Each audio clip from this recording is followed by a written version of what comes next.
हाँ जी, न्यूआ सेथियर जी, कैसे हैं सर आप? सर बिल्कुल ठीक सर, क्या कहना चाहेंगे? कल आपको मिस किया हमने यूनिवर्स फॉर हाँ नथिंग की स्ट्रीम में। हाँ अब बाबा, मैंने ये कहा थोड़ी बहुत मैंने ही जवाब देने की कोशिश की। आप मैंने कहा बड़े साहब तो आए नहीं है, चलो तो हाँ, वो मैंने देख लिया। हाँ हाँ, वो यहाँ ये मैंने देखा हुआ ये वीडियो। हाँ, वो कहता है उसको, वो एक जो वो फ्यूचर बताने वाला फॉर्च्यून टेलर होता है, वो कहता है मैं सब कुछ बता सकता हूँ, मुझे पहले पता चल जाता। तो उसको थप्पड़ मार के कहता तुझे ये पता था मैं ये करूंगा। यही यही चीज ना, इस पे अगर सब टाइटल लगाने हो तो कुछ भी सब टाइटल हम लगा सकते हैं कि कोई बोलता है कि जैसे गाय के गोबर से कोरोना नहीं होता, और सामने बंदे के नीचे जिसने चपेड़ मारी है उसके नीचे लिख दो कोरोना। कोरोना हाँ आगे फिर चपेड़ ही मारेगा। अच्छा, थोड़ी मजाक की बात तो हो गई, बट थोड़ी सीरियस बात करनी थी। आई वांटेड टू, मैं कुछ शेयर करना चाह रहा था कि जब 2002 में ये कैथोलिक प्रीस्ट वाला जो स्कैंडल जब ब्रेक हुआ था, कि चाइल्ड अब्यूज करते हो, 90s में तो हुआ था, 90s में नहीं हुआ था शुरू? आई थिंक 2002 में था, क्योंकि मैं उस टाइम पे यूएस में था। 2002 नहीं, लेकिन 90s में 2003। ये काम शुरू हो चुका था, मुझे याद पड़ता हाँ है। हाँ, 90s में शुरू मुझे हो याद चुका पड़ता है था। क्योंकि 2002 मुझे में याद है पाकिस्तान में, मुझे याद है पाकिस्तान का जो खबरनामा था, क्योंकि मैं पाकिस्तान में था ना, जो हम्म। तब खबरनामे में, पाकिस्तान के खबरनामे में खबरें आना शुरू हो गई थी। एक और पादरी का रोमन हाँ कैथोलिक का हो गया, एक और कादरी हाँ का हो गया, एक और पादरी का हो गया। अच्छा, कि मजे की बात है, हाँ। एक पादरी है, एक कादरी है। तो अच्छा। जब जब कैथोलिक चर्च ने एक्नॉलेज किया था ना कि ये चीजें हो रही हैं, मैं तब की बात कर रहा हूँ, तब 2002 की बात है।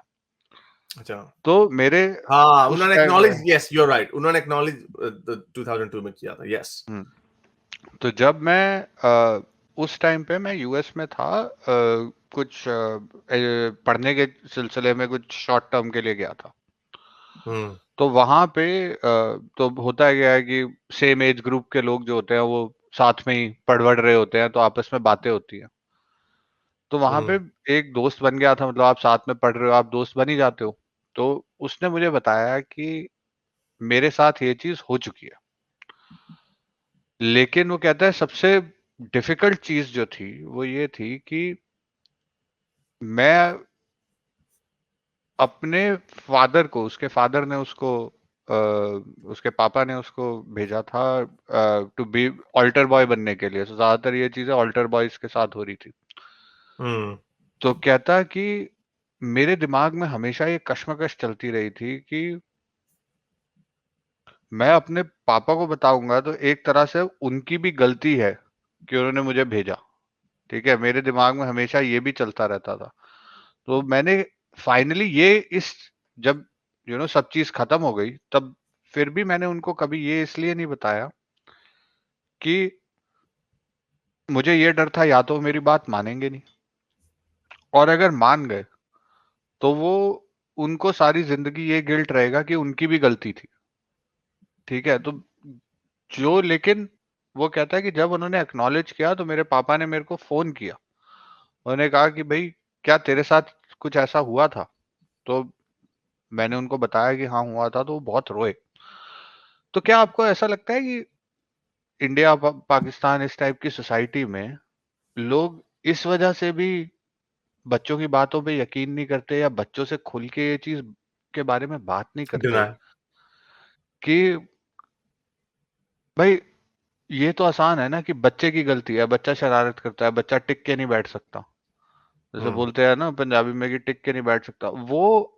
अप, वो करके अपने आप को समझाना ज्यादा आसान है, बजाय इसके कि ये एक्नॉलेज किया जाए कि भाई इसके साथ जो चीज हुआ उसमें कसूरवार अगर मौलवी है तो किसी लेवल पे हम भी हैं, कि हम्म हमने बिना सोचे समझे बिना उसके बात नहीं, लेकिन जो किए। जिनसी देखें, जिनसी जाति वाली जो बात है, उस पे तो बच्चा टिक के नहीं बैठता, शरारती है, वो तो इररेलेवेंट हो जाती है ना। वो तो कोई उल्लू का पट्टा ही होगा जो उस पे कोई एक्सक्यूज ढूंढेगा हम्म। जिनसी जाति के ऊपर। हाँ हाँ, नहीं वैसे हाँ, सही बात है, ढूंढ भी लेते हैं लोग। क्या पता इसने तो कोई मटक मटक के मटकता ज्यादा था इसलिए हो गया।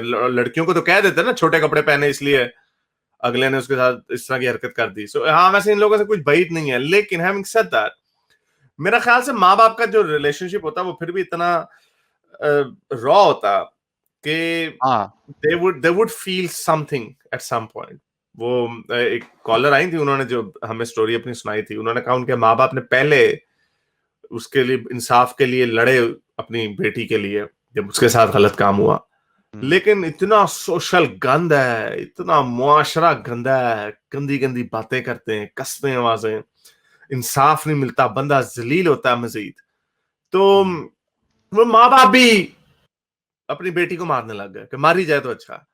So you know I can't even imagine, मैं तो इमेजिन भी नहीं कर सकता ऐसे मुआशरे में रहना। यानी um, कुछ क्या इमोशंस होते होंगे, हर तरह के होते होंगे इमोशंस। बिलीव वो अपने आप को भी करते होंगे, कोसते होंगे, फिर वो डिनाइल में भी जाते होंगे, अपने आप को तसल्लियां देने के लिए ऐसे भी करते होंगे शायद ऐसा ना हुआ हो।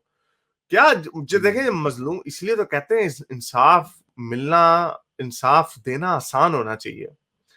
जब इंसाफ, या वो क्या मुहावरा है कि अगर इंसाफ मिलना जरूरी नहीं उतना जितना ये एहसास हो, इल्यूजन हो कि यहाँ पे इंसाफ मिलता है। कि जब इंसाफ क्योंकि मिलने का इल्यूजन ही होगा तो यू नो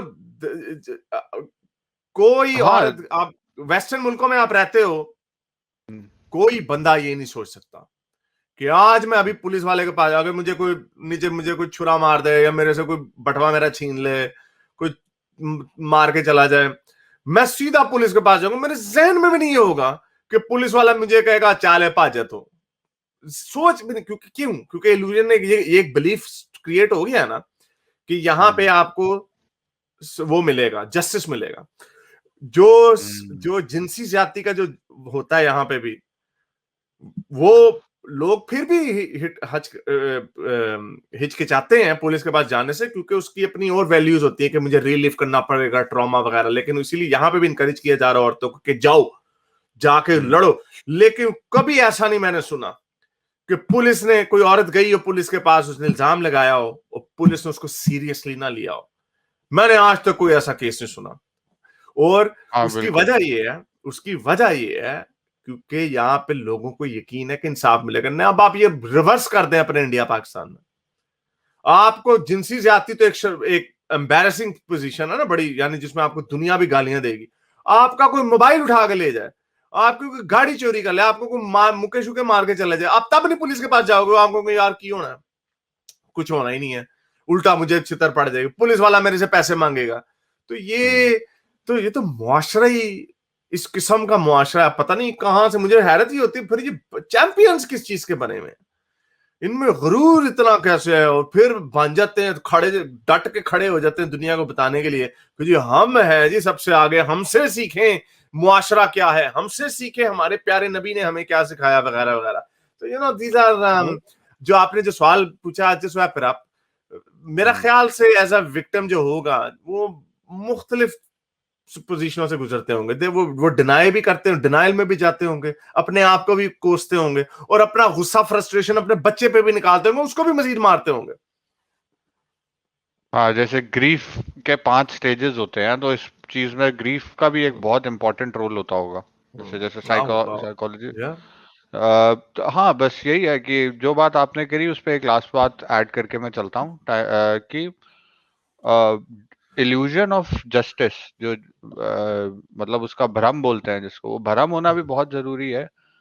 क्योंकि वो भ्रम मजलूम में तो होगा ही होगा, वो जालिम में भी होगा, वो भी डरेगा वो भी कि डरेगा, करने एब्सोल्युटली। करने करने की जगह, मतलब अगर आपके माशरे में ये इल्यूजन होगा कि भाई यहाँ पे इंसाफ हो जाएगा अगर मैंने किसी के साथ कुछ गलत काम किया, तो उससे भी रेट कम होता है इन चीजों का। एंड मैं आपको ठीक इसकी एक है, बस। एग्जांपल देता हूं, मैं आपको इसकी एक एग्जांपल देता हूं, बड़ी कॉमन मिस्टेक लोग मारते हैं पाकिस्तान में। अभी जैसे मौलवी का हुआ ना, वो हैशटैग चल गया कि उनको सरेआम फांसियां दो, सरेआम सजाएं दो।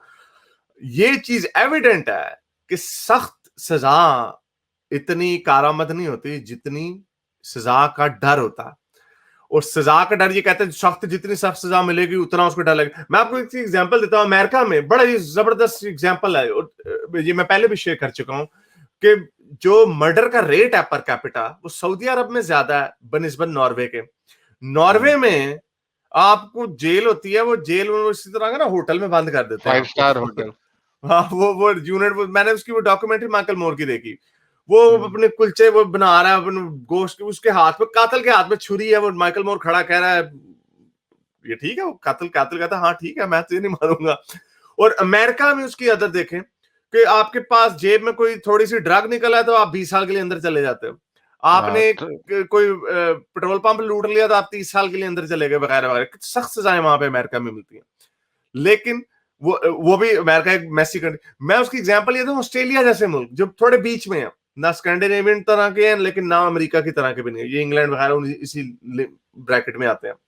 यहाँ पे सजाएं ज्यादा सख्त नहीं है, यहाँ पे कोई किसी के साथ जिनसी ज्यादती कर देता है उसको कभी कभार मेरे 1.5 साल भी सजा नहीं होती, या कोई चोरी कर देता तो पहली दफा शायद उसको जेल ही ना हो, सस्पेंडेड सेंटेंस हो, बड़ी हल्की सजाएं हैं कंपैरेटिवली अमेरिका की निस्बत। लेकिन फिर भी लोगों को डर ये होता है कि मैं पकड़ा जरूर जाऊंगा। आपकी जिंदगी बाहर इतनी अच्छी क्वालिटी की है, यानी एज अ फ्री शहरी आपकी इतनी अच्छी क्वालिटी है, और उसके जो दूसरे लवाजमात आते हैं कि मेरा क्रिमिनल रिकॉर्ड होगा, मैं कभी मुल्क से बाहर नहीं जा सकूंगा, मुझे नौकरी लेने में प्रॉब्लम होगी, और दूसरी और ये सारी चीजें, आपकी जिंदगी इतनी अच्छी है कि लोग फिर भी क्राइम से, यहाँ पे तो सरतन से जुदा नहीं हो रहे। ऑन द अदर हैंड जैसे बताया उधर सऊदी अरब में सरतन से जुदा होते, लेकिन फिर भी वहां पे कत्ल नॉर्वे की निस्बत ज्यादा होता। So anyway, so that's just the point I wanted. चले, बिल्कुल सही, बहुत शुक्रिया सर, थैंक यू सर। मेरे इस नेक काम को जारी रखने के लिए मुझे पेपैल या पेट्रियन पे जरूर सपोर्ट कीजिए, ताकि मैं अपना पैगाम ज्यादा से ज्यादा लोगों तक पहुंचा सकूं।